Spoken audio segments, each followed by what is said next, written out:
Good morning students, welcome to the St. Angels online classes. We are working from home. Students, in the last video we have discussed about some in-text questions. Now we will discuss about the chemical reactions of haloarenes. जिसमें हेलोअरेन्स होते हैं वो तीन तरह की reactions दिखाएंगे: nucleophilic substitution reactions, electrophilic substitution reaction and reaction with metals. तो हम फर्स्ट स्टडी करते हैं nucleophilic substitution reaction. Nucleophilic substitution reaction यानी जिसमें क्या होगा, जैसे हमने हेलो एल्केन्स में पढ़ा था न्यूक्लियोफिलिक सब्स्टिट्यूशन रिएक्शन, जिसमें क्या हुआ था, जो हेलोजन है या न्यूक्लियोफाइल है उसको क्या हुआ था, किसी दूसरे न्यूक्लियोफाइल ने सब्स्टिट्यूट किया था।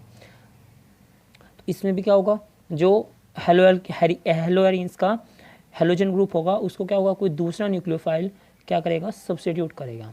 बट हेलोअरेन्स जो होते हैं वो ईजिली न्यूक्लियोफिलिक सब्स्टिट्यूशन रिएक्शन नहीं दिखाते हैं। क्यों नहीं दिखाते हैं, इसके रीज़न हमें पढ़ने हैं। फर्स्ट कि haloarenes do not undergo nucleophilic substitution reaction easily. क्यों नहीं दिखाते हैं, रीज़न इसके 3-4 रीज़न है।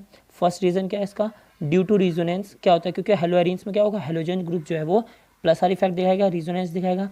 और इस रिजोनेंस की वजह से क्या होगा, जैसे कि आप यहाँ देख सकते हैं, इस रिजोनेंस की वजह से जो बेंजीन रिंग का कार्बन है और हेलोजन है उसके बीच में पार्शियल डबल बॉन्ड कैरेक्टर आ जाता है। और डबल बॉन्ड को हमें पता है तोड़ना क्या होता है, थोड़ा मुश्किल होता है, इसलिए ये क्या होंगे, ईजिली इस रिएक्शन को नहीं दिखाते हैं।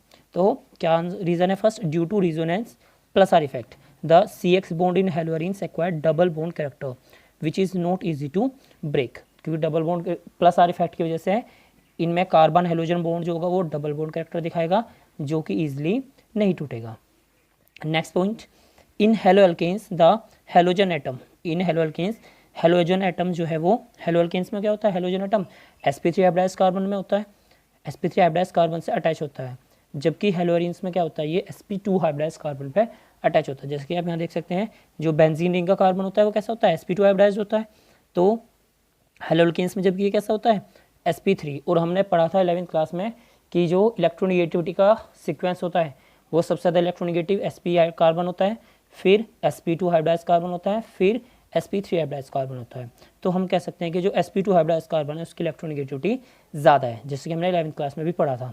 तो यहाँ पे क्योंकि हेलोजन की भी इलेक्ट्रोनिगेटिविटी ज़्यादा है और sp3 हाइब्रिडाइज्ड की इलेक्ट्रोनिगेटिविटी कम है, तो हम कह सकते हैं हेलो एल्केन्स में sp3 हाइब्रिडाइज्ड कार्बन और हेलोजन के बीच में ज़्यादा इलेक्ट्रोनिगेटिविटी डिफरेंस है, जिससे क्या होता है, उनका बॉन्ड पोलर होता है और पोलर बॉन्ड को तोड़ना ईजी होता है। जबकि अगर हम बात करें हेलोअरेन्स की, हेलोअरेन्स में sp2 हाइब्रिडाइज्ड कार्बन होता है जो कि ज़्यादा इलेक्ट्रोनिगेटिव होता है, हेलोजन भी ज़्यादा इलेक्ट्रोनिगेटिव है, तो दोनों के बीच में इलेक्ट्रोनिगेटिविटी डिफरेंस कम है।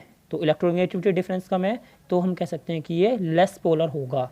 तो लेस पोलर होने की वजह से ईजिली ये नहीं टूटेगा, इसलिए भी हेलोअरेन्स जो होते हैं वो लेस रिएक्टिव होते हैं टुवार्ड्स न्यूक्लियोफिलिक सब्स्टिट्यूशन रिएक्शंस। इसको रिपीट करते हैं, in haloalkanes the halogen atom is bonded with sp3 hybridised carbon which have less electronegativity and halogen is highly electronegative. So due to the greater electronegativity difference the CX bond is polar and easy to break. While in haloarenes the halogen is bonded with sp2 hybridized carbon which is highly electronegative and halogen is also highly electronegative. So due to less electronegativity difference the CX bond in haloarene is less polar and not easy to break. जैसे कि आप इसमें आप क्या करेंगे, अगर आप question आता है तो इसमें क्या करेंगे, पूरी डेफिनेशन ना लिख के हम सिंपली इसमें क्या लिख सकते हैं, सिंपली बना के दिखा सकते हैं कि हेलोअरेन्स में sp2 हाइब्रिडाइज्ड कार्बन होगा तो ये ज़्यादा कम पोलर होगा, जबकि हेलोअरेन्स में क्या होगा, sp3 हाइब्रिडाइज्ड कार्बन होगा तो ये क्या होगा, कम पोलर होगा, सॉरी ज़्यादा पोलर होगा, ज़्यादा इलेक्ट्रोनिगेटिविटी डिफरेंस की वजह से। तीसरा रीज़न, जैसा कि हमने बताया था कि अगर किसी रिएक्शन का इंटरमीडिएट जो होता है वो ज़्यादा स्टेबल होता है तो रिएक्शन क्या होती है, उतनी ज़्यादा फास्ट होती है। तो यहाँ पे अगर हम इसको SN1 रिएक्शन के थ्रू प्रोसीड कराएं तो इसमें क्या होगा, Cl निगेटिव और इस बोर्ड कार्बन पे क्या जाएगा, पॉजिटिव चार्ज आ जाएगा, तो हमें क्या मिलेगा, एक फिनाइल कैटायन बनेगा। क्या मिलेगा हमें, एक फिनाइल कैटायन। और फिनाइल कैटायन जो होता है वो लेस स्टेबल होता है, फिनाइल कैटायन जो होता है वो लेस स्टेबल होता है। तो इस लेस स्टेबिलिटी की वजह से, क्योंकि इसका जो इंटरमीडिएट है वो लेस स्टेबल है, इसलिए रिएक्शन जो होगी वो उतनी ही ईजिली प्रोसीड नहीं हो पाएगी। जिस रिएक्शन में इंटरमीडिएट ज़्यादा स्टेबल होता है वो रिएक्शन में क्या होती है, उतना ही ईजिली प्रोसीड होती है, जबकि अगर किसी रिएक्शन का इंटरमीडिएट लेस स्टेबल होता है, जैसे कि यहाँ पे है जो हमारा फिनाइल कैटायन है वो लेस स्टेबल है। लेस स्टेबल होने की वजह से ये जो रिएक्शन है वो क्या होगा, ईजिली प्रोसीड नहीं हो पाएगी। क्योंकि ये रिएक्शन हम अभी हमने 3 रीज़न पढ़े कि हेलो एरिन्स होते हैं वो ईजिली न्यूक्लियोफिलिक सब्स्टिट्यूशन रिएक्शन नहीं देते, तो इसलिए जो न्यूक्लियोफिलिक सब्स्टिट्यूशन रिएक्शंस होती हैं हेलो एरिन्स की वो क्या होती है, ड्रास्टिक कंडीशंस में होगी। Drastic conditions means high temperature and high pressure. Example जैसे हम यहाँ पे लेते हैं, अगर हमें इसको क्या करना है, Cl की जगह OH लेके आना है, यानी OH न्यूक्लियोफिलिक सब्स्टिट्यूशन कराना है हमें, हमारा न्यूक्लियोफाइल जो है वो OH निगेटिव है, तो हम क्या करेंगे, NaOH की प्रेजेंस में कराएंगे। NaOH इसके साथ रिएक्ट करेगा at 623 kelvin at 300 atmosphere pressure. देख सकते हैं आप, बहुत हाई टेम्परेचर और बहुत हाई प्रेशर है। ड्रास्टिक कंडीशन मैंने अभी बताया था कि ड्रास्टिक कंडीशंस में ये रिएक्शन प्रोसीड होगी। तो इसलिए क्या कह सकते हैं कि हेलोरिन्स की रिएक्शन ड्रास्टिक कंडीशंस में प्रोसीड होती है, क्योंकि ये लेस रिएक्टिव होते हैं टुवार्ड्स न्यूक्लियोफिलिक सब्स्टिट्यूशन रिएक्शन। हालांकि अगर हमें इनकी रिएक्टिविटी बढ़ानी है तो हमारे पास क्या तरीका है कि हम क्या कर सकते हैं, इलेक्ट्रॉन विड्रॉइंग ग्रुप लगा सकते हैं at ortho and para position. However the presence of electron withdrawing group, EWG मतलब electron withdrawing group at ortho and para position, at ortho and para position increase the reactivity. For example जैसे NO2 होता है electron withdrawing group, minus R effect दिखाता है, electron withdrawing group होता है, तो ये क्या करेगा, इसकी रिएक्टिविटी को थोड़ा सा बढ़ा देगा। जैसे हम देख सकते हैं यहाँ पे, अगर जैसे हमने Cl लिया, क्लोरोबेंजीन लिया और हमने क्या किया, पैरा पे क्या लगा दिया, हमने नाइट्रो ग्रुप लगा दिया, तो बिना नाइट्रो ग्रुप के तो 623 केल्विन और 300 एटमोसफेयर पे रिएक्शन हो रही थी, जबकि NO2 ग्रुप अटैच करने के बाद रिएक्शन केवल 443 केल्विन और 300 एटमोसफेयर पे ही प्रोसीड हो जाएगी। अगर हम फर्दर और NO2 ग्रुप लगाएं तो रिएक्शन क्या होगी, और इजीली हो जाएगी, और हमें क्या होगा, और भी कम ड्रास्टिक कंडीशंस को अप्लाई करना पड़ेगा। देखते हैं आगे, जैसे अगर 2 NO2 ग्रुप लगाएं ऑर्थो और पैरा पोजिशन पे तो क्या होगा, केवल 360 केल्विन और रूम टेम्परेचर पे ही रिएक्शन प्रोसीड, 368 केल्विन और रूम प्रेशर या नॉर्मल प्रेशर पर ही रिएक्शन प्रोसीड हो जाएगी।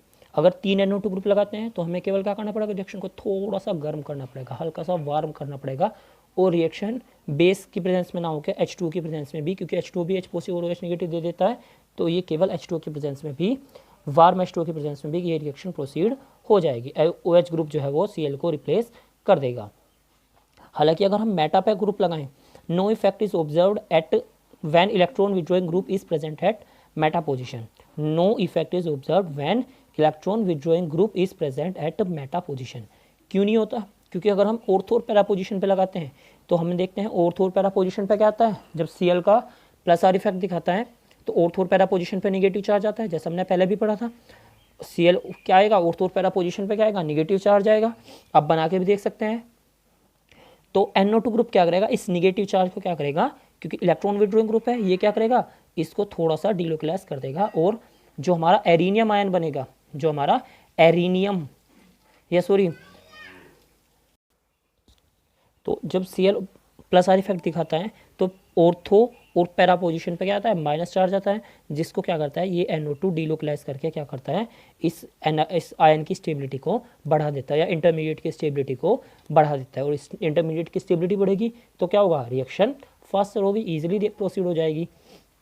तो केवल ये ऑर्थो और पैरा पोजिशन पे ही क्या कर सकता है, इसको स्टेबलाइज कर सकता है, जबकि मेटा पोजिशन पे ये NO2 ग्रुप या इलेक्ट्रॉन विड्रॉइंग ग्रुप इस आयन को स्टेबलाइज नहीं कर सकता, क्योंकि आप जब बनाओगे इसकी स्ट्रक्चर तो मेटा पोजिशन पे कोई निगेटिव चार्ज नहीं आएगा, निगेटिव चार्ज नहीं आएगा तो NO2 उसको डिलोकलाइज ही नहीं कर पाएगा। जैसे आप यहाँ पे देख सकते हैं, जैसे अगर हमने क्या इस पर OH की रिएक्शन कराई तो OH की रिएक्शन होगी तो क्या होगा, ये वाला बॉन्ड टूटेगा, इस पर निगेटिव चार्ज आएगा, इस पर पॉजिटिव चार्ज आएगा, इस कार्बन पे पॉजिटिव चार्ज के साथ क्या होगा, ये OH निगेटिव बॉन्ड बना लेगा, तो ये स्ट्रक्चर बन जाएगी। तो इस कार्बन पे चार्ज आएगा, निगेटिव चार्ज आएगा, तो इस निगेटिव चार्ज को क्या करेगा, क्योंकि आप देख सकते हैं यहाँ पे कॉन्जुगेशन है, negative single double bond, negative single double bond, तो ये क्या होगा, कॉन्जुगेशन की वजह से क्या करेगा, इसको ईजिली स्टेबलाइज कर सकता है। जबकि अगर हम इसको फर्दर प्रोसीड करें तो नेक्स्ट निगेटिव चार्ज क्या आएगा, यहाँ पे आएगा पैरा पोजिशन पे, फिर ऑर्थो पोजिशन पे जाएगा, मेटा पे तो निगेटिव चार्ज आता ही नहीं है, तो NO2 उसको स्टेबलाइज भी नहीं कर पाएगा। तो हम क्या कह सकते हैं, NO2 at ortho para position increase stability of intermediate ion arenium ion कहेंगे intermediate ion, which while at meta position it can not. Next reactions आते हैं इलेक्ट्रोफिलिक सब्स्टिट्यूशन रिएक्शंस, जो कि आपने 11वीं क्लास में पढ़ी थी। इलेक्ट्रोफिलिक सब्स्टिट्यूशन रिएक्शंस में आपने पढ़ा था कि जो हेलोजन्स होते हैं, हेलोजन एक एक्सेप्शन था क्योंकि हेलोजन प्लस आर इफेक्ट दिखाते हैं और ये ऑर्थोपैरा डायरेक्टिंग होते हैं, और due to minus I effect ये क्या होते हैं, डीएक्टिवेटर होते हैं फॉर इलेक्ट्रोफिलिक सब्स्टिट्यूशन रिएक्शन। 11वीं क्लास में आपने केवल यही एक्सेप्शन पढ़ा था, बाकी जितने भी मोस्ट ऑफ जो प्लस आर इफेक्ट वाले होते हैं वो एक्टिवेटर भी होते हैं, और जो माइनस आर इफेक्ट वाले होते हैं वो डीएक्टिवेटर होते हैं। लेकिन हेलोजन एक एक्सेप्शन था कि ये प्लस आर इफेक्ट दिखाते हुए भी ये कैसा है, डीएक्टिवेटर है। क्यों? क्योंकि हेलोजन ज़्यादा इलेक्ट्रोनेगेटिव होता है कार्बन से, हेलोजन जो होता है वो ज़्यादा इलेक्ट्रोनेगेटिव होता है कार्बन से, और ज़्यादा इलेक्ट्रोनेगेटिव होने की वजह से क्या करेगा, बेंजीन रिंग से इलेक्ट्रॉन को खींच लेता है, और खींचने की वजह से बेंजीन रिंग पे इलेक्ट्रॉन डेंसिटी कम हो जाएगी और ईजिली जो इलेक्ट्रोफाइल है इसके ऊपर अटैक नहीं कर पाएगा। तो इसलिए ये क्या करते हैं, बेंजीन रिंग को इलेक्ट्रोफिलिक सब्स्टिट्यूशन रिएक्शंस के लिए डीएक्टिवेट कर देते हैं। जैसे first electrophilic substitution reaction, halogenation reaction. Halogenation reaction में क्या होता है, जो बेंजीन होती है, इसके कोई डेरिवेटिव होते हैं, वो हेलोजन के साथ in presence of anhydrous FeCl3 के साथ रिएक्शन करके क्या बनाते हैं, ऑर्थो और पैरा पोजीशन पे। ये ऑर्थो पैरा डायरेक्टिंग है, तो ऑर्थो और पैरा पोजीशन पे क्या होगा, एक और हेलोजन जुड़ जाएगा। जैसे यहाँ पे Cl2 की reaction in presence of anhydrous AlCl3, तो ऑर्थो और पैरा पोजीशन पे क्या होगा, अनदर Cl जुड़ जाएगा। और यहाँ पे एक याद रखने की बात यह है कि जो पैरा कंपाउंड होगा, सभी इलेक्ट्रोफिलिक रिएक्शंस में जो पैरा कंपाउंड होते हैं वो मेजर प्रोडक्ट होते हैं। क्यों होते हैं वो मेजर प्रोडक्ट, क्योंकि इनमें क्या होता है, दोनों हेलोजन ग्रुप, यहाँ पे दोनों हेलोजन ग्रुप या नेक्स्ट जो फर्स्ट हेलोजन और दूसरा जो सब इलेक्ट्रोफाइल आएगा उसके बीच में क्या होगा, पैरा पोजीशन में डिस्टेंस ज़्यादा है तो रिपल्शन कम होगा। यहाँ पे हम देख सकते हैं दोनों सीएल के बीच में ज़्यादा रिपल्शन होगा तो ये लेस स्टेबल होगा, जबकि इसमें क्या होगा, दोनों सीएल के बीच में लेस स्टेरिक हिंड्रेंस होगा, लेस रिपल्शन होगा, तो ये क्या जो पैरा प्रोडक्ट है वो ज़्यादा स्टेबल होगा। ऐसे नाइट्रेशन में हेलोएरिन की रिएक्शन कंसंट्रेटेड HNO3 और कंसंट्रेटेड H2SO4 के साथ कराएंगे तो क्या मिलेगा, नाइट्रो ग्रुप ऑर्थो और पैरा पोजीशन पे जुड़ जाएगा, ऑर्थो पोजीशन और पैरा पोजीशन। और इसमें भी क्या होगा, जो हमारा पैरा कंपाउंड होगा वो मेजर होगा, जो पैरा कंपाउंड होगा वो मेजर होगा, यानी जो पैरा होगा वो मेजर होगा। Next sulphonation. सल्फोनेशन में क्या होता है, बेंजीन या इसका डेरिवेटिव कंसंट्रेटेड H2SO4 के साथ रिएक्शन करेगा, और हेलोएरिन से तो कंसंट्रेटेड H2SO4 के साथ रिएक्शन करके ऑर्थो और पैरा बेंजीन क्या देगा, ये 2-क्लोरो benzene sulphonic acid, 2-क्लोरो benzene sulphonic acid और 4-क्लोरो बेंजीन सल्फोनिक एसिड दे देगा हमें। इसमें भी क्या होगा, जो पैरा प्रोडक्ट है वो मेजर होगा। Next Friedel-Crafts reaction. Friedel-Crafts reaction दो तरह की होती है, एल्काइलेशन और एसाइलेशन, यानी एल्काइल ग्रुप जुड़ जाएगा और एसाइल ग्रुप जुड़ जाएगा। जैसे इन प्रेजेंस ऑफ CH3Cl ये क्या करेगा, हेलो बेंजीन या chlorobenzene in presence of CH3Cl और एनहाइड्रस AlCl3 के प्रेजेंस में क्या देगा हमें, ऑर्थो और पैरा पोजीशन पे एक एल्काइल ग्रुप जुड़ जाएगा। इसमें भी क्या होगा, पैरा मेजर होगा। ऐसे ही अगर एसाइल ग्रुप, ये कौन सा ग्रुप होता है, एसाइल, तो एसाइल ग्रुप जुड़ जाएगा ऑर्थो पे और पैरा पोजीशन पे, यहाँ पे भी क्या होगा, जो पैरा होगा वो मेजर होगा।